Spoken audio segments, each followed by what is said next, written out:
Hi all, இன்னைக்கு Onam Sadya special சீரியஸில் episode 2 beetroot pachadi எப்படி செய்யலாம் பார்க்கலாமா? வாங்க வீடியோக்குள்ளே போகலாம். 100 கிராம் பீட்ரூட்டை இந்த அளவுக்கு சீவி வச்சிருக்கேன். அதை ஒரு கடாயில் சேர்த்து தேவையான அளவுக்கு உப்பு சேர்த்துக்கோங்க.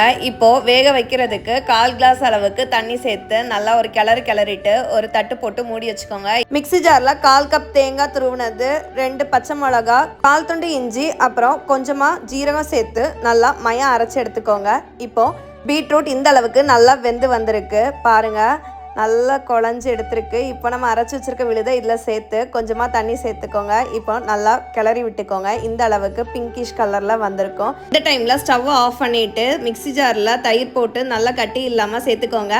இப்போ ஒரு தாளிப்பு கரண்டியில் எண்ணெய் ஊற்றி கடுகு, கருவேப்பிலை, காஞ்ச மிளகா இதெல்லாம் சேர்த்து தாளிச்சிட்டு இப்போ பச்சடியில் சேர்த்துக்கலாம். சுவையான பீட்ரூட் பச்சடி தயார். இதை உங்களுக்கு பிடிச்சவங்களுக்கு சென்ட் பண்ணி இந்த ஓணத்துக்கு செஞ்சுதா அப்படின்னு சொல்லி கேளுங்க. Happy cooking.